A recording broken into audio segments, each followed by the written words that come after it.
It's not every day you wake up to the sound of a diesel engine rumbling through lake fog at 7 a.m. and see a tow truck reversing down your boat ramp like it's on a mission from a low-budget action movie. But instead of rescuing a car, it was yanking up two fiberglass kayaks like they were stolen loot. I stood there, half awake in my slippers, holding a mug of coffee, wondering if I was still dreaming or if Meredith Klein had finally lost her mind. The driver gave me an awkward little wave as if to say, "Don't blame me." And there was Meredith standing off to the side like a queen surveying her domain, wearing a reflective sash that read Lake Oversight Volunteer. She sipped from a cucumber water bottle like she was crowning herself Empress of Silverthorne Cove. That was the exact moment I realized Meredith hadn't just declared war on Mesh, had declared war on reality. Let me back up. My name's Noah Ramsey. I've lived on Silverthorne Cove for most of my adult life. This lake, this house, this stretch of quiet water, it's all part of a legacy my grandfather passed down to me. He spent his life restoring the ecological balance of this place, and I inherited not just his cabin and shoreline but also his stewardship agreement with the state. Technically, I own a majority of the lake's shoreline and hold the exclusive rights to environmental operations here: testing, maintenance, flow control, and more. For decades, it was just me and nature in harmony. Until last year, a new subdivision sprang up on the southern edge. With it came a shiny HOA, and with the HOA came Meredith. Within 6 months, she was the self-elected president. Within 7, she was wearing that sash like she'd taken an oath of office. At first, it was laughable. She sent out newsletters with titles like Operation Aesthetic Revival and Unifying Dock Designs for Community Pride. Then came the rulebook, 37 pages, single-spaced, full of draconian nonsense about paddle color coordination, maximum decibel levels for laughter, and strict prohibitions on non-regulation flotation devices. She formed a lake use task force. She was chair, of course. Her 2 lieutenants were Bryce and Lorna, the kind of folks who wore matching visors and wielded tape measures like weapons. One day, I watched Bryce try to cite a 10-year-old boy for using a flamingo-shaped float. It was all theater until they started enforcing bans. One morning, I noticed new signs near my dock: no unauthorized kayaks, no non-HOA vessels, no fishing without permit. Then one of my clients, a retired Marine named Sam Morales, showed up for his water therapy session only to be told by Bryce and Lorna that his kayak was illegal. Sam called me embarrassed and hurt. I stormed down to the dock, but my kayaks were already gone. Security footage showed an HOA contractor removing them at dawn. No warning. No citation. Just gone. I drove straight to the HOA office, which looked like a spa reception, area lavender-scented air fresheners and all. Meredith was sitting behind a desk labeled Community Peace Facilitator. I calmly told her she'd stolen my property. She handed me a pamphlet and said my kayaks violated Article 19, Section C of the Lake Use Guidelines. When I told her I never signed those guidelines, she replied that my consent wasn't required. The HOA had jurisdiction, she claimed. She was keeping the lake beautiful. I said nothing. Just stared.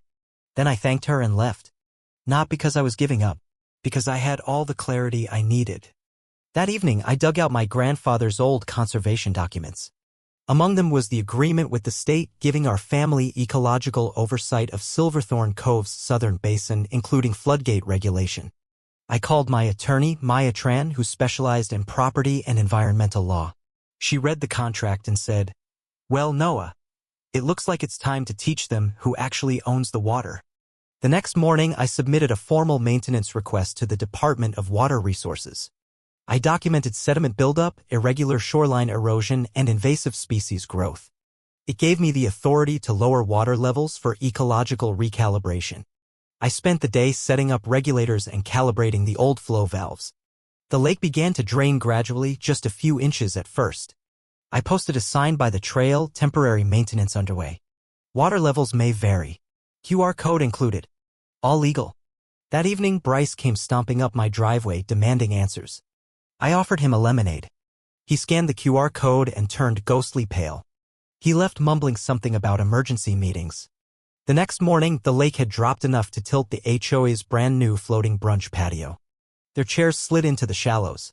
Lorna, armed with a pool skimmer, tried to retrieve them while shouting at confused ducks. A local Facebook group lit up. One post showed a picture of the receding lake with the caption, Silverthorne, climate change or HOA drama? Conspiracies bloomed. Some blamed government experiments, others aliens. By the third day, the HOA called a town hall under the gazebo. Meredith arrived in her sash and matching clipboard. I sat far enough to remain unseen but close enough to hear every word broadcast by their speaker system. She accused me of environmental sabotage. Bryce waived the permit. Lorna blamed the ducks. When Meredith read the document herself, she went silent, then declared it a conspiracy. She posted new signs claiming unauthorized draining in progress. I added another beneath it stamped with the county seal and my name. Things escalated. A kid on a scooter yelled "Lake Bandit" at me. I gave him a popsicle. He asked if I really controlled the water. I said only when people forget what it's for. Then came the restraining order. The HOA alleged that I was endangering wildlife. Maya laughed so hard she nearly dropped her phone. We countered with drone footage of the HOA dredging the lake without permits months earlier. Court date came fast. Meredith arrived with binders. Maya arrived with one folder and a USB drive. The judge, unimpressed with theatrics, watched as Maya showed video evidence of Meredith's illegal marina construction. Meredith called it deepfake.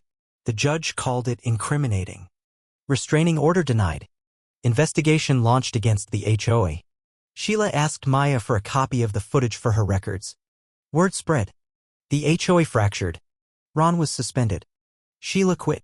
Residents began rebelling. Mud soccer games. Fishing chairs in the shallows. Stickers reading "drained but not defeated" sold like hotcakes. Then Meredith was caught on my wildlife cam sneaking into the maintenance area at night trying to tamper with the valves. She slipped, fell in the mud, and was caught on tape crawling out like a creature from a B-movie. We submitted the footage to the county. It leaked. The clip titled "Mud Queen vs. the Lake" went viral. She became a meme. The HOA voted to remove her. She was escorted from a potluck by two neighbors holding paper plates. She moved out. The HOA restructured. A new leader named Greg, a retired librarian, took over. Calm. Gentle. No sash. They offered me a co-management agreement.